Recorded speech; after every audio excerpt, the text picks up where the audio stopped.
being out here today. So how it's going to work is I'm going to just talk a little bit about some general stuff about me, a little bit about the Slam of the Damned, which is a series I did last year.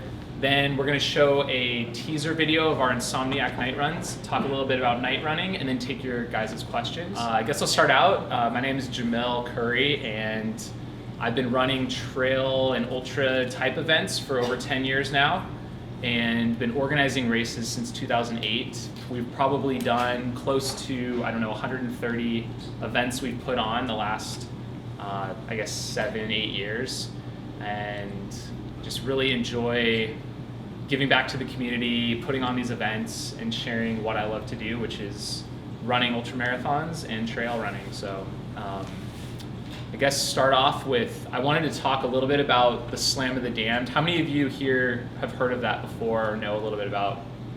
Okay, perfect, only a couple people.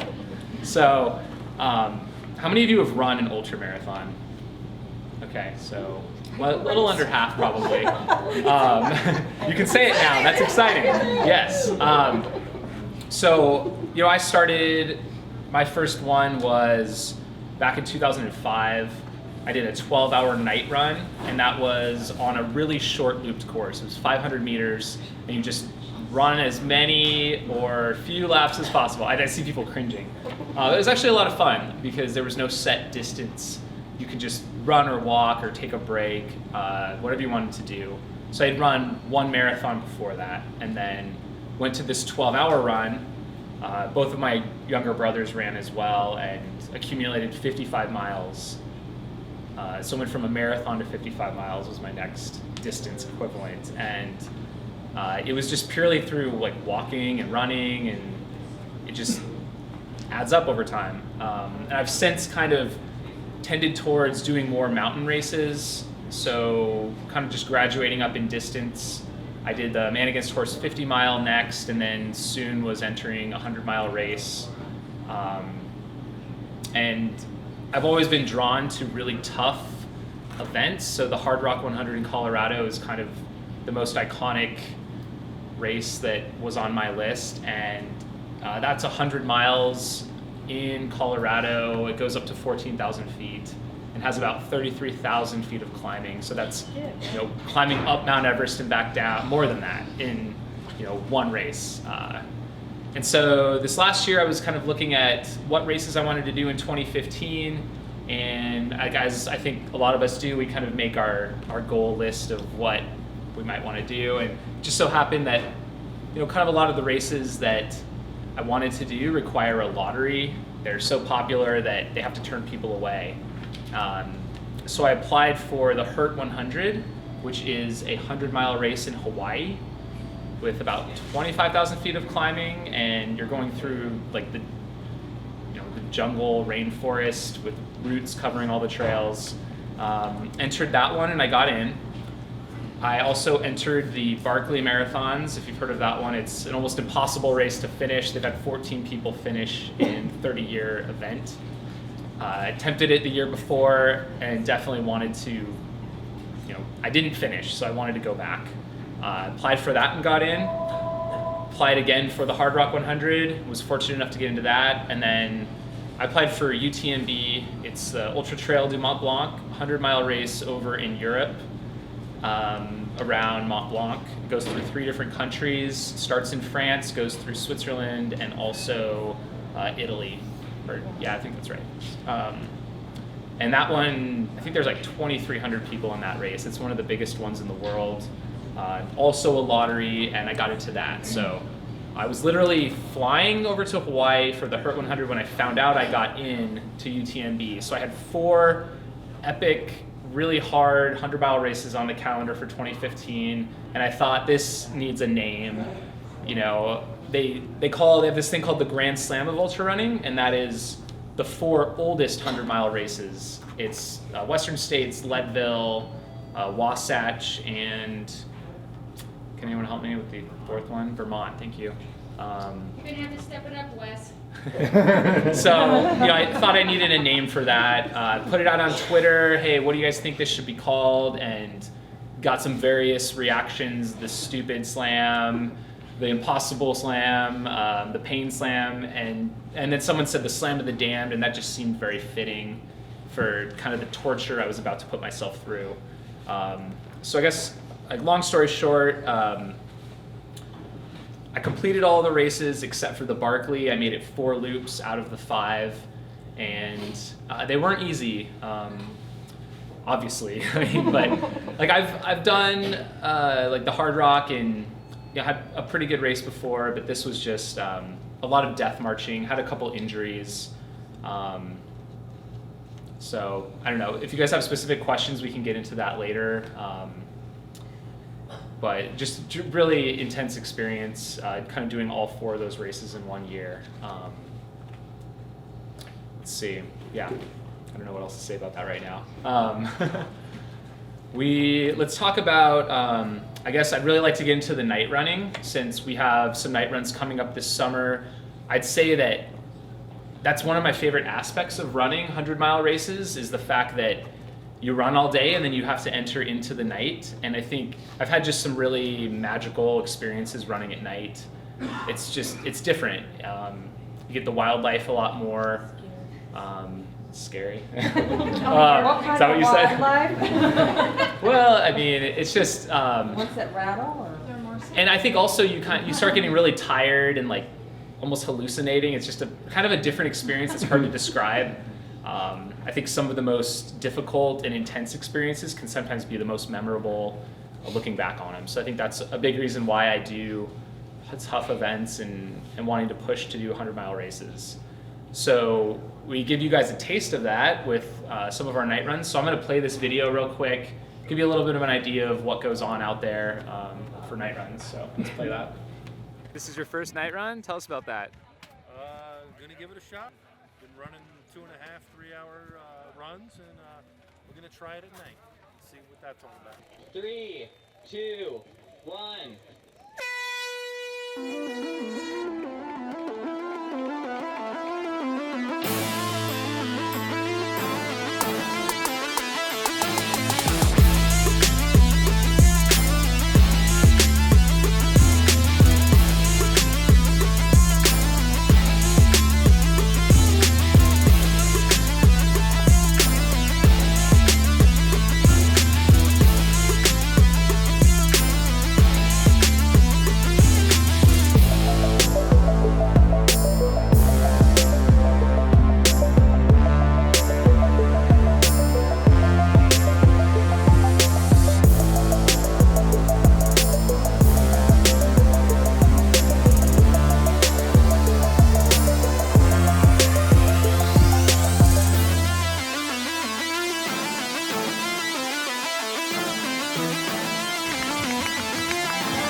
Female Jen Thompson coming through. She's won the last 2 Insomniac Ultra events.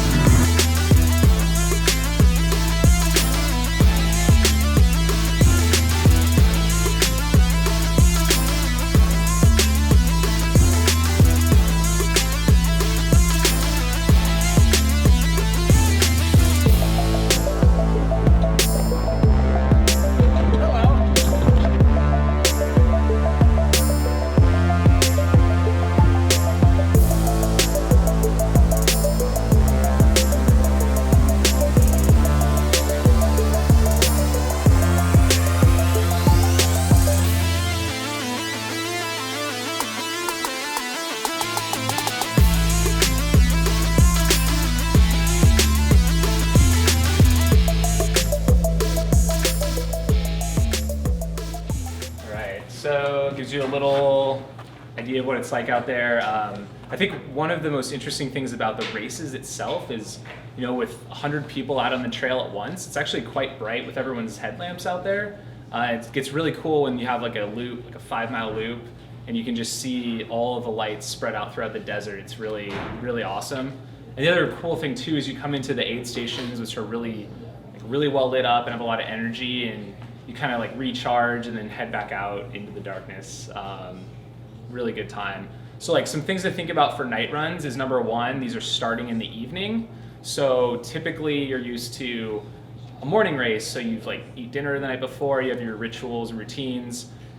Wake up, have a little bit of breakfast, but you've had time to digest your meal. I think a lot of times people struggle with, I don't know, how do you eat? Do you have dinner, lunch? I usually suggest having like a bigger breakfast and a lighter lunch, and then kind of letting that digest a bit before getting out there. Especially with the runs here in Phoenix, we have ones that are later in July and August, and it just doesn't cool down. Yeah. So it can be 90 degrees, 107 at the start, and then not really get below 90 or 95 for the low temperature. And so just because the sun isn't shining on you doesn't mean that the heat isn't affecting you. So that's something to really think about. So it's kind of like you have to manage that as well. Not only like properly hydrating throughout the day. My favorite thing to do is just dump cold water on my head whenever I'm running in the heat. So, I think it's the best way to keep yourself cool. We've literally had people with heat illness running some of these night runs, and it's easily preventable just with taking care of yourself ahead of time. And even though it doesn't feel that hot, it really can affect you, and kind of affects your nutrition too, because you can get nauseous and have a tough time keeping things down. A lot of our night runs here in Phoenix, they're held at the regional parks, and we purposefully design even the longer courses to be kind of a short loop.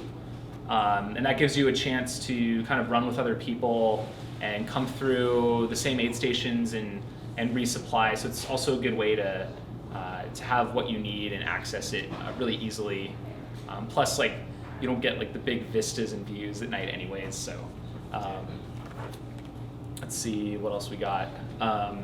Headlamp considerations. Obviously, you have a couple choices.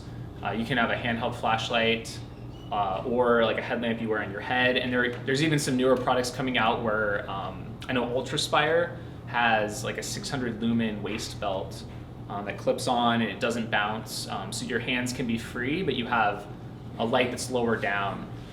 So kind of the difference, I oftentimes actually like to use a flashlight when you are running along, especially on a trail with rocks.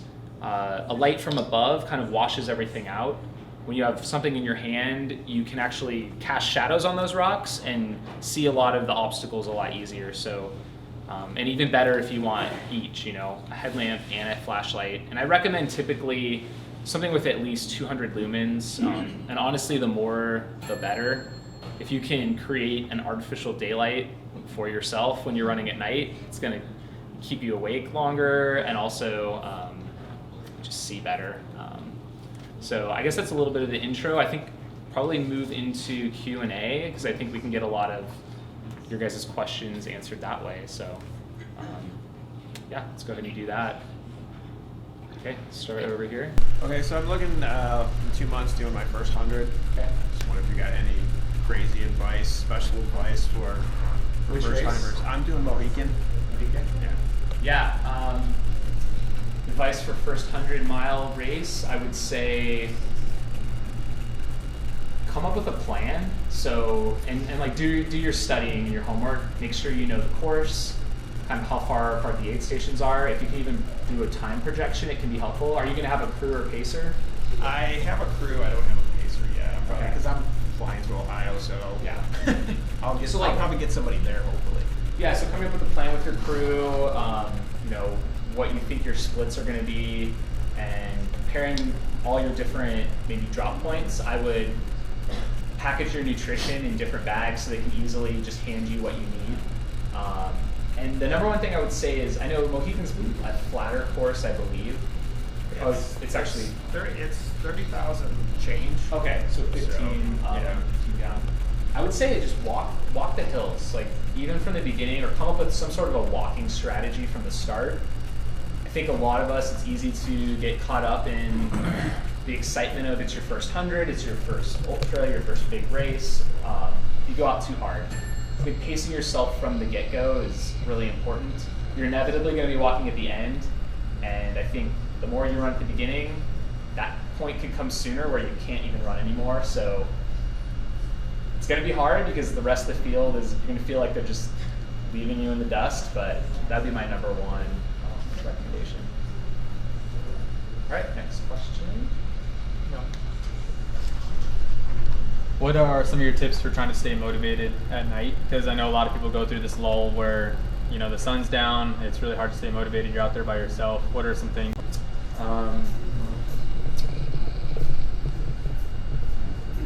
I would say you can use different tricks. Like sometimes I think music will work for people, and I don't use music a lot, but I know at night that can really help to kind of get me motivated and energized. If you're in a 100-mile race or a longer event and you can have a pacer, that can be a really good thing. Or like latching onto and working with someone else who's in the race, I think could be really important for that. I don't know. I don't know what else. I know you're notorious for taking a couple naps here and there. Yeah. Yeah, so I think I actually slept at all 4 of my Slam of the Damned races, which I don't necessarily recommend. But sometimes it was literally like I couldn't do anything else. I couldn't function. I had already, tapped into the caffeine stores like a million times. Couldn't do that anymore. It just wasn't even keeping me awake. I mean, and that's another thing. Like a punch of caffeine at night can get me amped up pretty well, so that's always something else a tool you can use as well. Kind of a well-timed caffeinated gel or coffee or something. Yeah. So on that question, what would your caffeine strategy be? Would you try to stay away from it for as long as you can, and then at the beginning when the sun goes down you try to get on it, or do you wait till later when you think you might need it or something like that? What is your typical strategy for caffeine? A lot of times it'll start even before the race. Like I'll try and get off caffeine anywhere from 2 to 4 weeks before a big goal race where I know I'm going to need to use it, so it's more effective. And I'll try and stay away from it as long as I can, which usually maybe around the 50-mile mark, kind of when the sun goes down, start taking it, and then kind of consistently every 4 hours or something. I have my first 30-miler coming up next month, and as someone who is relatively new to trail running and definitely new to ultra distances, what advice would you give me for my first race? I would say kind of a little bit of what I was saying with this first 100-miler.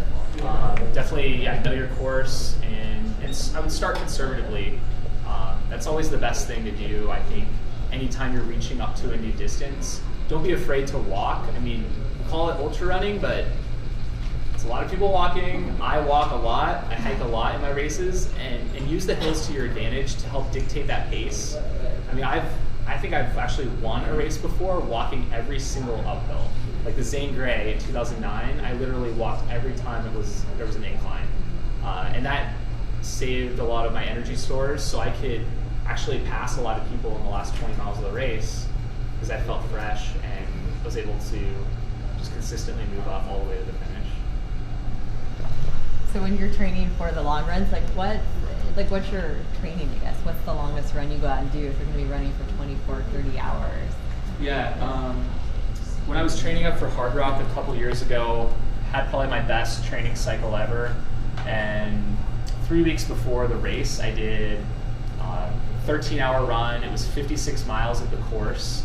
So, and I was trying to replicate what was going to be going on race day. So I started at 6 a.m. just like the race was. Had crew meet me at a couple of the crew spots and refuel. So that was about half of the distance, probably a little under half of the time, 3 weeks out. So it gives you a little bit of a gauge. A lot of people I think will build in a 50-mile training run leading up to a 100-miler. I just happen to do it on my own. I think that can be a really good thing. I also strung together quite a few 20 to 30-mile training runs that were spaced out a little bit before that. And I think I did probably about a 20-miler 10 days to 2 weeks out, and then tapered down from there. And the taper is really important as well.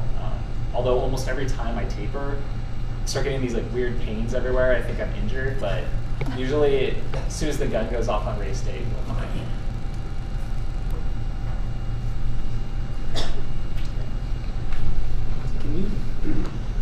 Can you talk a little bit about how you manage the aid stations? Do you typically like to splash and dash them? Do you like to recover on them? Do you like to skip one and move to the next one? How do you normally do it, say for a 50-miler versus a 100-miler? Yeah, 50 milers, I think I like to be as efficient as possible and move through. And it kind of just depends too where it's at. If it's a looped race where you're like, repeating the loop, and so there's like 8 stations at the start finish line, there's maybe a couple of remote ones. I like to move through that one at the start finish as soon as I can, just because it's easy to quit there. I think my biggest example of that one was at the Umstead 100. It's 8 12-mile loops, 12.5-mile loops, and I was having a terrible race, like did not want to keep going, and I just told myself, as long as I leave that main aid station, I'm gonna keep marching on and do the loop. So I would actually spend more time at the remote aid stations, just kind of recovering. But generally, if I'm well trained for a race and I'm running well, I like to be as efficient as possible. Just going through, grab some food and take it with me and keep walking. Every step you take forward is a step closer to that finish line. But I've also, been notorious for taking naps at aid stations sometimes, and I always like to do that in lieu of dropping out. I'll take an hour nap on a cot if I have to recharge. For me, it's not all about the finishing time. I couldn't even tell you probably within an hour of some of my finishes, and to me, that's not the most important thing. I love getting to that finish line despite setback. So I don't know. Does that kind of answer it? Do you typically manage do you typically have a crew for some of these bigger ones, and do you what's the criteria that you want for a person that's going to crew you? What kind of experience you expect to have them have? How do you coach them? What do you tell them before the race? So I've done it both ways. I've gone to races, had no crew, no pacer. So a lot of times you're relying a lot more on the aid station volunteers, and if it's a good race, they'll be happy to help. And then I've done races with full crew, full pacer, everything. I think it's important to be a little careful who you ask, and then come up with a plan. I think the more kind of detailed instructions you can give them, the better. Having someone that has experience is always a good thing. They know what you're going through. Someone who knows you personally kind of help motivate you. When you hit that quit point, them saying the right thing, get you back out there, motivate you, I think is important. A lot of times I'll do as much as I can to make it easy on the crew as well. Maybe buy like a bunch of food for them so they have a good experience. Crewing is hard. I think it's harder than running the races. Just because they're up all night, they're driving around all over the place, trying to find you, probably getting bored, I don't know. And you're just kind of running and being taken care of. So really think about taking care of the crew as well. I always also like to organize my supplies kind of in bags, label them all, that way they just, they can grab that and like swap out your pack easily. Sometimes even having 2 packs where they can repack something or repack the hand bottles with the next round of supplies. You can make a quick transition through some of those aid stations. I found that to be really helpful too.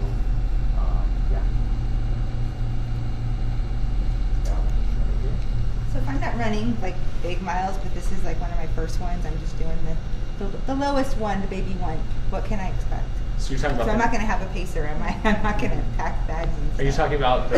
Just like your normal with the insomnia. Oh, okay. So like what to bring. Yeah, if you're just doing a short race, I'd obviously bring a headlamp, flashlight, some cold drinks for afterwards of your choice. I don't know. I don't. Do you have any more like specifically? What are you wondering about? Like what gear to actually bring? What could you expect if you've not been up there? If you've not been on at night? At night. So trail markings, we use reflectors that reflect off of a flashlight. So they're not battery powered or anything, but you can see there's arrows at junctions that are lit up. So it's important to keep an eye out for those. And we usually hang them every like 1/10 of a mile along the route. Let's see. So yeah, that's a little bit different than the normal day races. Say we're doing the Sinister 27K, for example. Sure. Yeah. Perhaps. So maybe I actually am doing that. So yeah, so that's a multiple loop course. So you have 3 loops. So I would bring a bag with your own nutrition, your own whatever you think you might need. I mean, it could, for a race coming up at the end of April, it actually could get cold out there at night, especially away from the city. So having a layer that you can have in your own drop bag at the start-finish line, we have an area that's set aside. You can just put whatever you want right there and access that, each 9K loop. Extra batteries, I would carry them with you. I would even carry a backup light, just in case. You never know when the light's going to go out. And the last thing you want is to be stranded out on the trail with no light. I've had that happen up with someone else, so I think that's really important. Making sure that you have fresh batteries in your headlamp ahead of time. Had issues with that before as well. Yeah. Over here. I'll ask the question. What do you do about restrooms? Restrooms? Bathrooms. Bathrooms? So like just in a trail race in general? You're out on the trail. You gotta go. Hot question. So number one, get off the trail.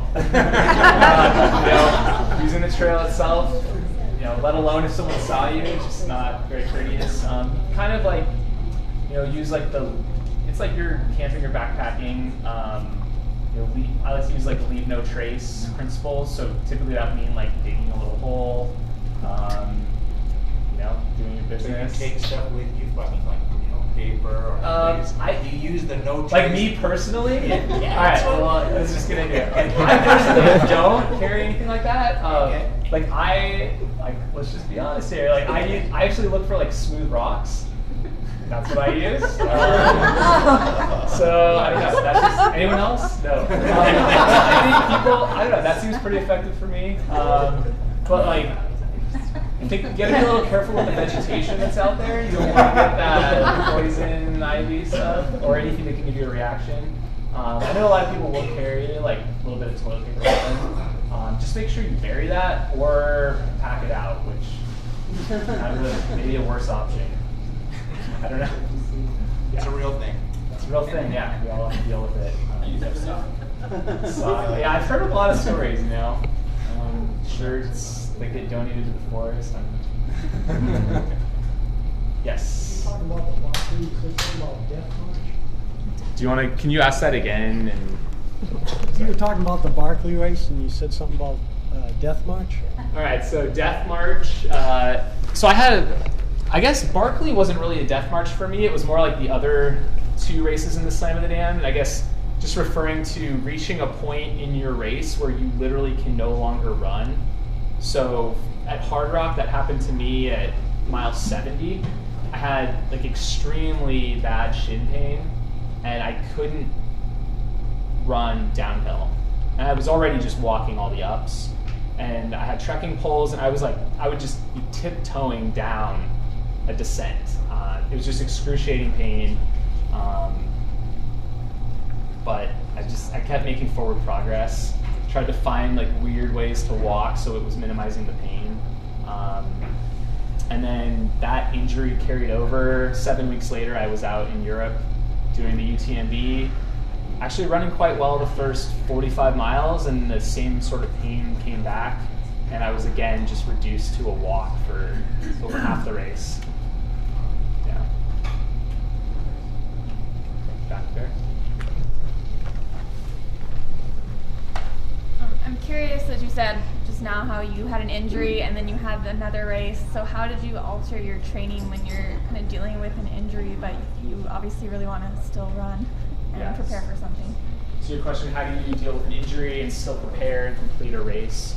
I think it depends a little bit on the injury itself. I've had some really bad ankle sprains. I was actually just talking to someone who rolled their ankle and was going to withdraw from Zane this next weekend, from Zane Gray.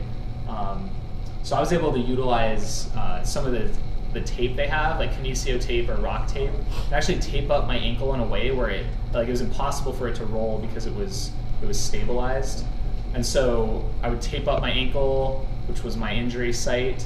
I was able to still train. I was able to still complete the race, despite the fact that I did have that injury. I think you can alter your training and do cross training and still get out there to do a race. Do you have like a specific injury that you're dealing with? Hip IT. Okay. Yeah, IT band's a tough one. Yeah, I don't know if I have specific recommendations. Are you seeing someone for? Not currently. It got better, and then it just started bothering me within the last week. Okay. But just like, I guess in general, just like what kind of cross training things. I mean, I think it just depends what won't aggravate the injury and what you personally enjoy doing. Biking or swimming could be options. I like rowing machine as well. That can be a totally different form of cardio. But I think number one is like if you know you have the injury, get after it and go in and see someone and start getting the therapy you need. I think that's the number one thing that will help. Any more? So what's your advice for people that are road runners and that are afraid to dabble into trail running? What would you say to somebody? Try it. Number one. I think, and don't be scared to, I know I talked a lot about like walking or hiking. When you get out there and you're out on a trail, and a lot of times around here, that means you're going up and down hills, like that can be intimidating for someone that's coming from the roads and you're focused on trying to hit a certain minutes per mile pace, and it can be discouraging to look down and see like an 11 or a 12 or a 15 or a 20, minute per mile pace, but that's entirely normal. Like, don't think I run every single hill or mountain out there. I hike a lot, and that's a big part of the sport. So, yeah, and a little plug, if you want to try trail running, we have a group that meets every Wednesday night at 6:30, and we rotate around the valley. We have a group that just goes 3.5 miles, and it's really attainable for anyone, I think, and it's really enjoyable. So. Follow-up question? Yeah. So what's your next slam of the dam, too? Well, I had Aspirations this year, but it's kind of been derailed, maybe a little bit of carryover from last year, and just other things going on in life, but and a training setback. But I was going to do Barkley again, which I had to withdraw from. I was looking at this race called Ronda del Sims in the country of Andorra, and it has, I think, and I'm just shooting out numbers, like 44,000 feet of climbing, which is more than hard rock. Very tough race. I was looking at this race called Diagonal de Fou. I don't know how to say it correctly, but it's a French-owned island off the coast of Madagascar in the Indian Ocean. I think it's called the Crossing of the Fools, is how they kind of translate that. Again, it's another race with a lot of climbing. You cross an entire island. It's a pretty tough race. So I don't know. And then a fourth one would be Nolan's 14, which is the crossing of 14 14ers in Colorado. I think so that would be like the second version if I were to create one. Any others? So I was just wondering if you got any aspirations of doing any of the long mountain trails, Appalachian, on the East Coast, West Coast, kind of thing like that. So I've thru hiked the Arizona Trail before, kind of like when I was getting into ultra running. I don't know if I do right now currently have the aspirations of doing like a complete thru hike of a trail. I would love to run the Arizona Trail and see like how quick I can do it. I think like about 2 weeks would be possible, but probably a couple years away from doing that. And I really enjoy doing the races right now. So, Jamil, you mentioned tapering being really important. So can you give us a little bit of, so what's your experience with tapering? How much tapering do you do? Can you describe that a little bit? Yeah, sure. Just, about 2 weeks out from goal race, reducing the volume and the intensity of your runs, on a scale. So like, might be like a 20% reduction in your miles, each day approximately, just kind of tapering down. Race week, I like to do very little, try and sleep as much as I can, get everything. And I think it's important. You've hopefully done all the work you needed to do in your training cycle. And I mean, while also resting along the way, I think just a race is definitely important, just to kind of recharge the systems. Just the hard part is, it's really more mental, I think, than anything. You start to feel weird things. I mean, any people have experienced that in a taper. You start to feel stale, like you're out of shape going on a 3-mile run and you get out of breath. But by the time race day comes, in my experience, that's never mattered. It's always been good.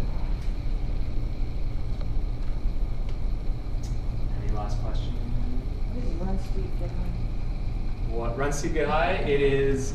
It's like a motto brand that I came up with, kind of running around Colorado, and it's just a way of life. It's what I like to do, run up mountains. Nothing to do. It's but you know, if that's your thing, you know, just it's really all about. I love just kind of using that to motivate myself, and hopefully others can draw some inspiration from it. The actual company itself, we produce some different apparel items, and we also have kind of some action running films that we produce, and we're going to be doing a lot more of those this year. I think I've seen one. Very good. So we did like the Hard Rock 100 from 2 years ago. We did a pretty long one on that. So yeah, well, we have Damn Good Run on Sunday, and then the Insomniac runs will start. April 30th is Sinister, and then kind of every month we have a race. So check it out, Aravaipa Running. What's the elevation on the Lake Pleasant one? I don't know. Okay. Come find out. It's a surprise. Surprise! It's not like running up to Crown King. Right. Okay. Just making sure. You know, that's part of it. Okay. So you could do it. All right. Thank you guys. Thank you.